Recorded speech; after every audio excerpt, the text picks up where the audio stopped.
Welcome back, brothers and sisters. I am Braden. This is Langley Outdoors Academy, the place where we're not only talking about what's going on in the gun world, but also how we're going to fix it together.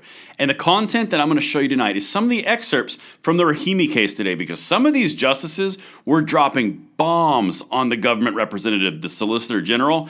This is some stuff, and the reason that I want to show you this is because it shows you where their mindset is in relation to other aspects. These questions were epic, and everything will be linked in the description box below if you want to read the entire 105-page transcript like I just finished doing.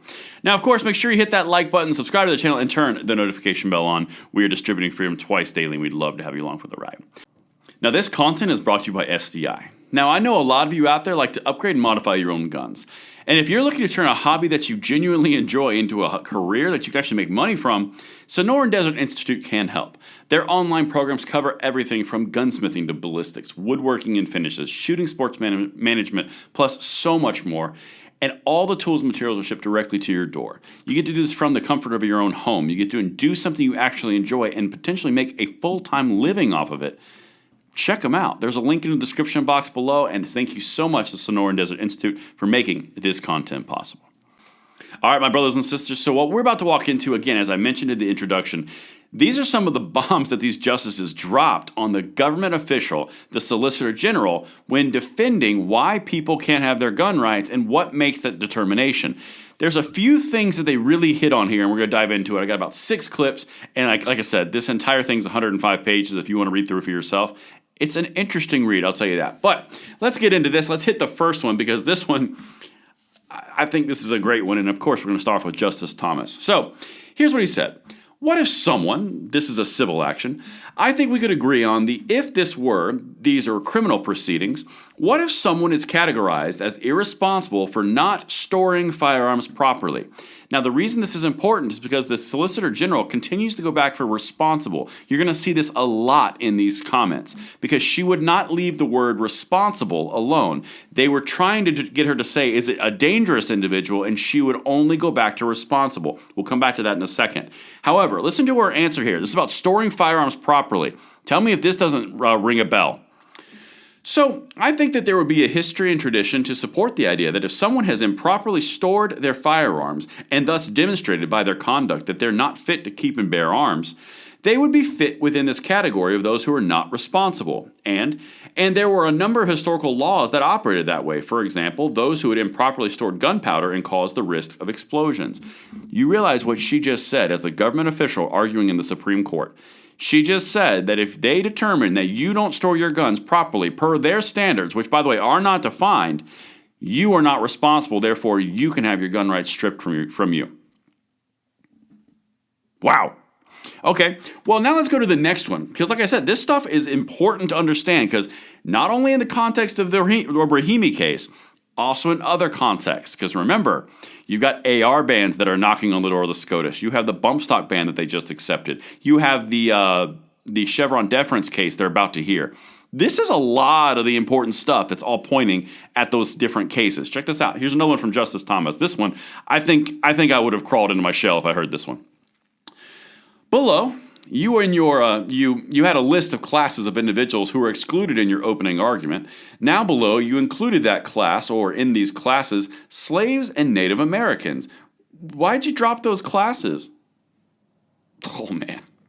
Okay, well, listen to what she says, because if this doesn't make you go A, cringe, and B, just what? Because we've said multiple times they defend that, right? Check this out. It's the government, Solicitor General. We haven't invoked those laws at this stage of the proceedings because we think they speak to a distinct principle and the textual hook that at the particular point in time, those categories of people were viewed as being not among the people protected by the Second Amendment in the first instance. Obviously, that was an odious classification, but those laws were generally accompanied by stripping of other political rights or ability to participate in the political community, and we think they were justified at that time on that basis. Oh, okay, so because they weren't people, you count them as not people. That's a thing. Anyway, I just wanted to put that one in there because they've done this multiple times where they say, no, we have history, text, and tradition to satisfy Bruin because we discriminated against Catholics and slaves and Native Americans. So it's fine. Anyone concerned? No one? Okay, let's continue. Let's move on past that one because legit, we're only getting started, people. Here's another Justice Thomas one. This is a great one. If this were a criminal proceeding, then you would have a determination of what you're talking about. Someone would be convicted of a crime, a felony assault or something. But here you have something that's anticipatory or predictive. This is key. Where a civil court is making the determination just from an analytical standpoint. Would there be a difference between a criminal determination and a civil determination? He's opening the door and saying, this is all predictive. This is like Minority Report kind of stuff. What's going on here? There's a civil court making the determination, and again, he even said it's anticipatory or predictive. What's the difference between a criminal and a civil? That's a very good question. Keep that in mind as we keep going. But these questions are going to come up again. This is really powerful stuff.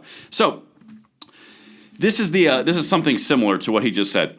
Just one last question. This is a judicial determination here. Would you be able to make the same arguments if it had been an administrative determination? This is going against the ATF. This is pure and simple. Check this out.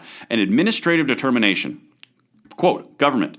I think it would be far more difficult to defend an executive branch or an administrative determination because of a separate Second Amendment principle that guards against granting executive officials too much discretion to decide who and who cannot have firearms. This woman who just said this in the Supreme Court is the exact same woman who is pushing forward with the pistol brace regulation from the ATF. The same woman with the ghost gun regulation from the ATF. This is who's going to be defending the bump stock rule from the ATF. She just said defending it from an executive branch or administrative determination because of separate Second Amendment principles that guards against granting executive officials too much discretion who gets firearms. Okay, well, let's just put a note in that one because in the Rahimi case, this is the argument. Well, what about when you go up against the Cargill case or the other cases that are pending? I cannot wait to bring this back up. But now let's jump over to Justice Alito, because like I said, there's all sorts of goodness here. Alito. Suppose that a jurisdiction enacted a concealed carry permitting regulation that is almost identical to the one we invalidated in Bruin, except that it requires an applicant to show that he or she is sufficiently responsible. Again, responsibility keeps on coming up. Would that be constitutional? Here comes the government. Listen to what the government says. So if that were implemented through a system of executive discretion, that's ATF, that's executive branch, that's president, that's DOJ, just as I was discussing with Justice Thomas, I think there would be additional principles that come into play that would guard against that kind of licensing regime. That is the second time in the Rahimi case arguments today that the government official, the Solicitor General, said executive overreach is not tenable in what we're talking about. That is the second time she just said it. These justices are asking pointed questions on purpose. Anyway, let's keep going, because now Chief Justice Roberts actually had a little bit of a sense of humor. Wait till you hear this. And this is the last little segment here. Justice Roberts. Responsibility is a very broad concept. I mean, not taking your recycling to the curb on Thursdays. I mean, if it's a serious problem, it's irresponsible. Setting a bad example, by yelling at a basketball game in a particular way. It seems to me that the problem with responsibility is that it's extremely broad, and what seems responsible to some, irresponsible to some people, might seem like, well, that's not a big deal to others. He's hitting on the fact that these are subjective perceptions. You're taking people's rights away on perception, on subjective perception, nothing concrete, nothing hard. That's why Alito just mentioned what he just mentioned. That's why Thomas mentioned what he mentioned I just covered. They're all going towards the same angle. I don't know how this is going to turn out, but I can tell you that's what it looks like they're angling towards. But let's continue. So what's the model? I mean, do you go back to see what was irresponsible at the common law, or what? Take a poll and see if people think it's responsible, to get in a fist fight at a sporting event where tempers were running high, or what? He's going against the idea this is subjective. What's irresponsible? Because the government kept on going back to responsibility, and therefore dangerous became responsible. In fact, Coney Barrett goes in and says, so you're just interchanging the word responsible with actual dangerous word, the word dangerous. And they're like, yep, well, let's just keep going. In fact, Chief Justice said it too. Well, just to be clear, you're using responsible as a placeholder for dangerous with respect to the use of firearms. Solicitor General, correct. So that's how we understand history and tradition in this context. They are using responsible in the place of justice, as in dangerous interchangeably. That's what they kept hitting on. They did it a lot if you read the article or read the opinion, or the transcript. Thank you. All right, so this last one, this is where Chief Justice Roberts has some comedy in here.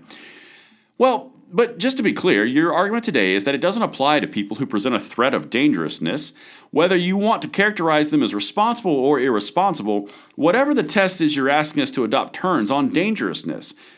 Solicitor General says, correct. For those who are not responsible citizens, I do want to be clear that we think there are different principles that apply. Chief Justice Roberts. So, dangerous. I don't know how this is going to turn out, guys. I'm going to be honest. I don't know. When I was reading through the transcript, it seems like the guy arguing on behalf of Rahimi, it seems like he got run through the ringer a little bit. You can read it for yourselves. You guys can let me know in the comments field. But what they were asking here of the Solicitor General not only has ramifications in this case, it has ramifications against their arguments across the board, but also against upcoming cases. This is actually some really important stuff. Let me know what you guys think in the comments field below, and I will see you on the next one. I'm Braden. See you later.